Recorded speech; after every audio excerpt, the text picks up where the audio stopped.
Ayan guys, nandito na naman tayong muli sa Quiapo. Ito po yung simbahan ng Quiapo guys. Tara, samahan niyo uli ako. Update lang po tayo dito sa Manila. Walk tour ulit tayo guys. At ngayon ang pupuntahan naman natin ay ang Ebanghilista. Yan, so puntahan natin at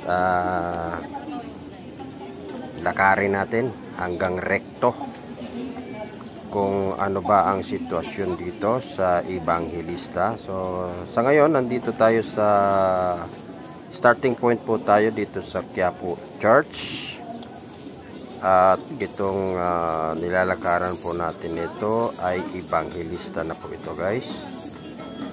Dati na tayong dito nag-vlog dito. Ang una nating pinakita dito yung mga marking po ng mga vendors dito sa gawin na ito rito. At yan, nakikita naman natin yung markado pa yung kulay dilaw na na linya.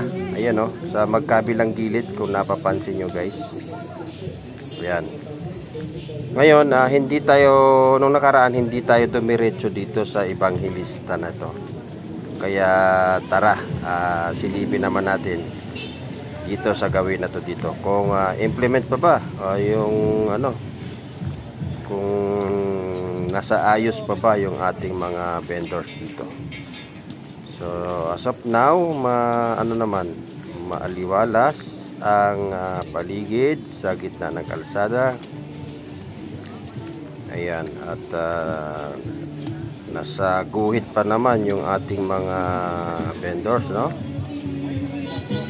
Tuloy-tuloy lang tayo guys. Ayan. At siyempre, nakikita tayo ng ating mga kababayan na nagpa-vlog. Ayan. So, shout out sa iyo sir. Ayan, maraming salamat. Ayan, no? So mamaya, babalikan natin yan. So dito muna tayo.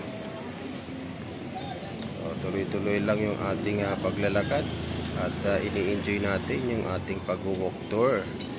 Dito nga pala sa Ebanghilista guys, sa kaalaman ng lahat. Dito po nakakabili ng mga tools, yung kagaya ng mga barena, grinder, yan, mga welding machine. Dito po yan nabibili. Napakarami po rito niyan. Yung mga mura lang po na kung ang budget nyo ay tama-tama lang ang inyong budget para sa mga gamit na yon. Dito yan sa Ebanghilista mabibili. Actually dito ako bumibili ng yung aking ginagamit na na barena. Dito ako bumibili.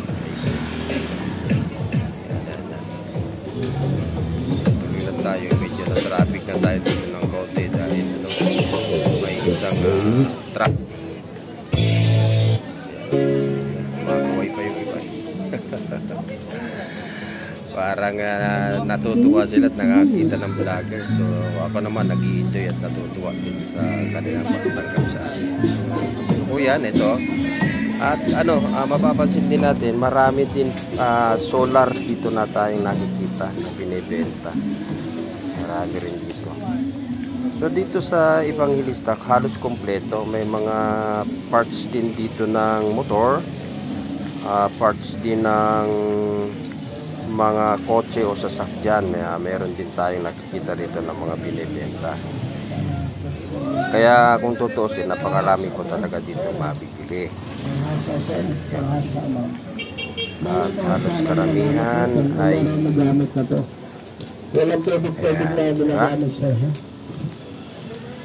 kita pa naman yung yung guhit na dilaw.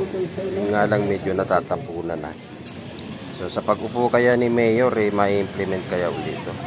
Yun, kita nyo yung dilaw guys. Yun, yung dilaw na linya, yun po yung marking para sa mga vendors. Yung iba naman nasa loob ng linya pa. Yun nga yung kagandahan para itong mga motorista ay tuloy-tuloy na makaabante.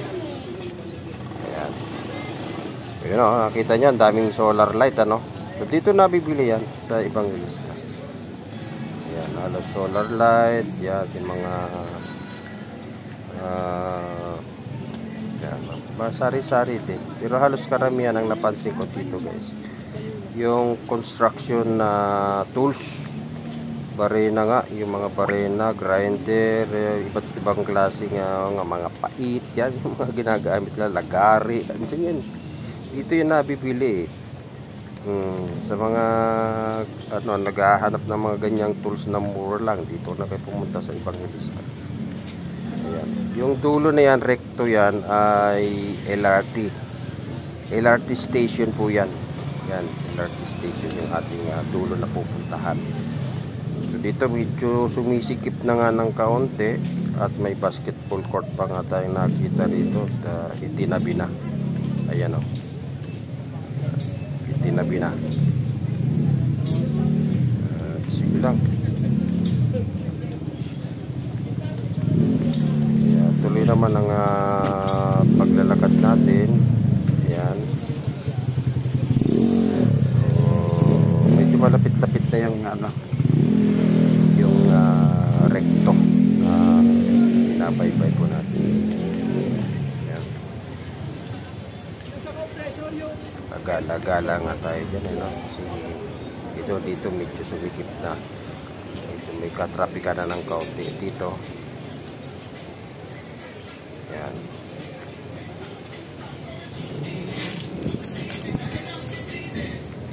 So yan nga guys, no.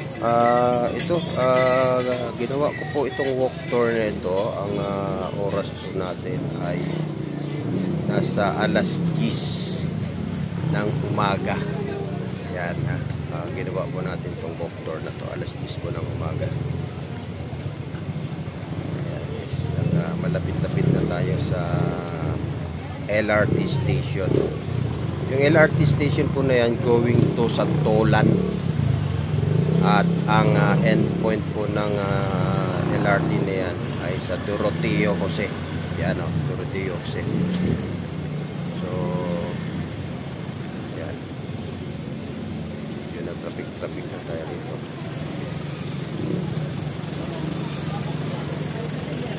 So, yan, recto na po na yan. Yan po yun. Yan na po yung station, guys.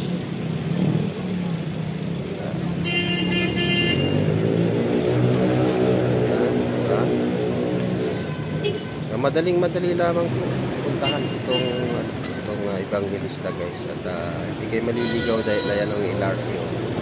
Yan, going to Santolan po yan. Yan. Ang harap natin yan. At kumarap naman ulit tayo recto Avenida. Yan na po yung station, LRT station. So sagitin natin ng konti dito. Tingnan natin kung para may idea kayo. Going to Divisoria po yan kung didiretsuhin natin to sa Avenida.